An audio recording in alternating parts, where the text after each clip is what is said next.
Mondial the only Ferrari that had the headlights go up and down? Or were there other ones? That's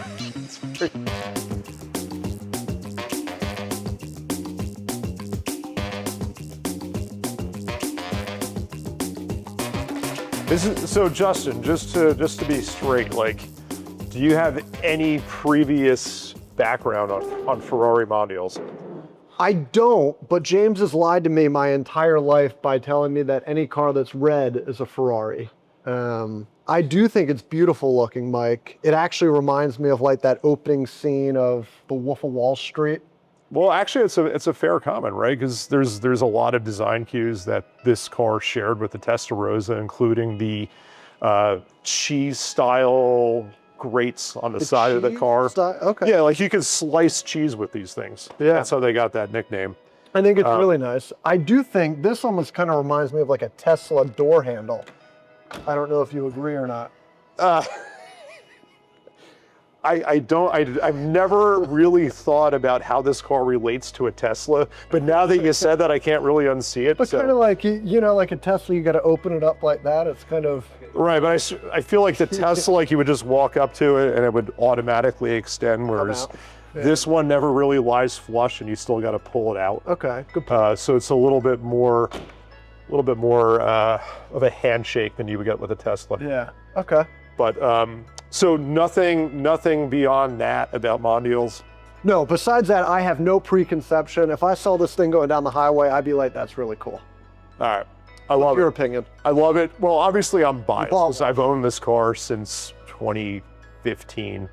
So there's a reason why I've held on to it for 10 years. Okay. And but I do want to pick up on what Chris said. What was the comment? Yes, the guy thought that maybe they got a reputation of people thought they were cooler than they actually were. Well, he actually thought they were very, very cool and didn't realize that they were sort of the joke of the butt of the joke for Ferraris. Right. And why are they the butt of the joke for Ferraris? Is it? So it's a really fair comment, because when you got to go all the way back to the 1970s, and Ferrari was making, you know, the Dino 246, the 308 GT4. These were like the pinnacle of mid-engine cars, and they weren't strangled with any emissions controls or anything else. And they were just great cars to drive, and the markets recognized that. Like, look at the values of these things. Well, not 308 GT4s, but certainly Dino 246s. And then the Mondial was the successor to the 308 GT4. And it was the first Ferrari in North America that got catalytic converters, oxygen sensors, fuel injection. Oh, wow. And it sounds great, but it really wasn't. It kind of strangled the motor. And so when it was launched in 1980, it only had like 200 horsepower. The press got a hold of the cars, and you know, in comparison to the 308 GT4, it just positively, you know, it fell on its face. And why did they start putting all of this emission stuff on it? Was it the Environmental Protection Agency saying, hey, you got to do better, car companies, or what? Yeah, CAFE was pressing down on car companies big time. Okay. And it was just like the 1970s and 80s was an awkward time for car makers. Gotcha. So they were trying to figure all that shit out still. Ferrari largely ignored it in the 70s and just said, we're not doing it. Yeah. But then the Mondial came out in 1980 and they didn't have a choice. And they didn't really quite have it figured out, because the weight of that car was more than the 308 GT4. The motor wasn't making as much power. And so, you know, people were driving these things saying it wasn't really delivering on the full Ferrari experience. And I think Car and Driver drove one, and the 0 to 60 time was in the 9-second range. Oh, wow. Which is a little bit embarrassing. So how many Mondials have they made that are out in production? What does that look like? They made a lot of these cars. I mean, this was kind of the volume seller for Ferrari. But the interesting thing about the Mondial is that they didn't just rest on their laurels. Like, the Mondial 8 came out in 1980.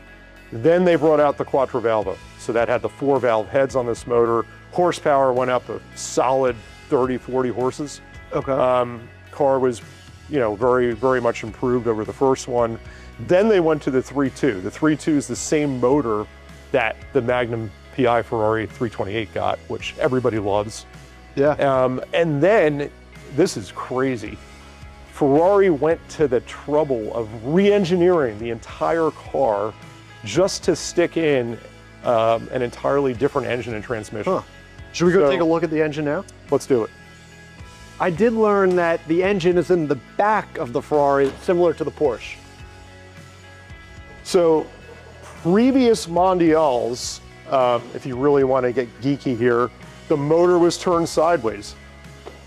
And it was a transverse mounted motor for the last iteration of the Mondial T, which this one is. It's a Mondial T Coupe. By the way, it was a 1-year only car for North America. Only 43 of them were imported here. Wow. So a very rare car. They turned the motor around, so it's longitudinal. The transmission is slung out behind it. It's the same layout that you still have in F1 cars today. And I mean, can you imagine, like they did all this just to make 43 of these cars for 1 year. Wow. Crazy, right? But that's what Ferrari did. And many people don't even know that this version of the Mondial exists. So, you know, beyond the fact that the motor was completely turned around and re-engineered, center of gravity in this car versus previous Mondials, it's 6.5 inches lower. This car has ABS brakes. It was the first Ferrari to get adjustable shock absorbers. So there's a little toggle switch in the center console. And I mean, you can go full on hard and it feels rock hard. Or you can go soft and it feels kind of floaty, like your town car actually. Yeah. Maybe not quite as floaty, but it is pretty floaty. Yeah. Hopefully today we're gonna prove that the Mondial is not as horrible as people think it is for a Ferrari. What's your favorite thing about the car? You've obviously owned it for a couple of years. Favorite thing? It's telling people that this is not the Magnum PI Ferrari. Because you go down the road, everybody thinks that's what it is. Yeah. It's funny how people really can't distinguish between the two. But if you look from the side, the most obvious difference is the fact that this car has a much longer wheelbase than the 328, 308s. And the reason why is because the Mondial is actually a 4-seater. So this car actually has rear seats in it with the engine behind it. Rear seats aren't huge, but you actually could squeeze back there for a short trip. For sure. And that made this the practical Ferrari, which is something that no other mid-engine Ferrari could ever claim. I love it. It's definitely a family car. That's the thing. If I had a family, they would definitely be riding in this. Right here. I love it. Yeah. What are your qualms with this car? There's one. What is that? It's too low, Mike. I've had the privilege of driving this car a few times, actually once with 3 people in it, and I must say it is one of the lowest cars I've ever driven, and it high centers like nobody's business. I don't disagree with you. It beaches itself way too easily. And maybe it's because they just had to have an extra set of seats in the back, which I'm sure was for some sort of insurance purposes and all that nonsense. No, it's because they... But if it was just a little shorter. Yeah, I mean, it was because they genuinely wanted people to carry families in their Ferrari. I think that's why they did it. That's what the 400i was for. But nobody bought the 400i. I bought one. And maybe we should talk about that. Insert That was a picture. mistake. It was a POS. But yeah, you're right. The car sits way too low. You can't drive over speed bumps. You got to be careful with like dips in the road and stuff like that. But you know, you drive around it. Yeah, that's true. It's not, you know, I've had this car 10 years. I have not ripped the bottom out of the car yet. That's good. So fun and interesting facts about this car. Ferrari did not have the engineering expertise to manufacture their own electric window mirror switches. So these are in fact borrowed from a 1980s BMW. It's the same switch you would find on something like a 320i. Moving to the inside, you have the Ferrari classic gauge font that was so typical of 1980s Ferraris, including the Testarossa, and it's a full gauge set. You have oil pressure and oil temperature and coolant temp. Speedo goes to 180. This bad boy redlines at 7,500 RPM, 76 if you're brave. It is a gated shifter Ferrari. And it is a dog-leg box, so first gear down and to the left, second, third, fourth, fifth, all the way back. And it's just awesome to row through the gears in this car. I've never once turned on the radio. I'm told it works. You can see it's a very period correct head unit with the cassette deck. Up here, this is something that previous Mondials did not have because again, they redesigned the entire entire interior for the T, you have this Now he's going. row of rocker switches, and the 3 here open up the different trunk lids for this car. It does have a front because it's mid-engine, engine, and then trunk behind that. That's your fuel door filler. And then you have this, looks like a folder to like open your email. It's actually just a blank rocker switch. It does nothing. I'm not really sure why they included the font to go with it, but there it is. As I mentioned, you do have adjustable shocks in these, so that's your rocker button to control whether you want your shocks to be softer or firmer, depending on the road that you're on, and they really do work.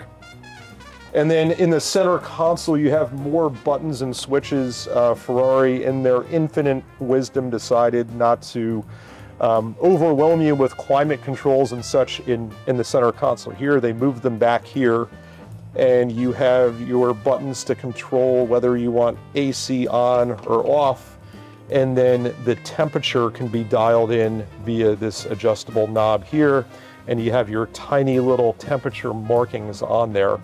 And then the knob next to that controls the actual fan speed. So all of these do come quite easily to hand once you familiarize yourself with the location of them. You don't really need to look while you're driving.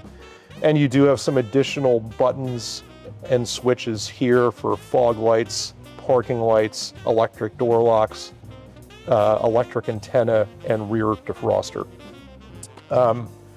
One of the things that I love about this car, again, is the fact that it's practical. And if we look in the rear seats of this car, they do fold down.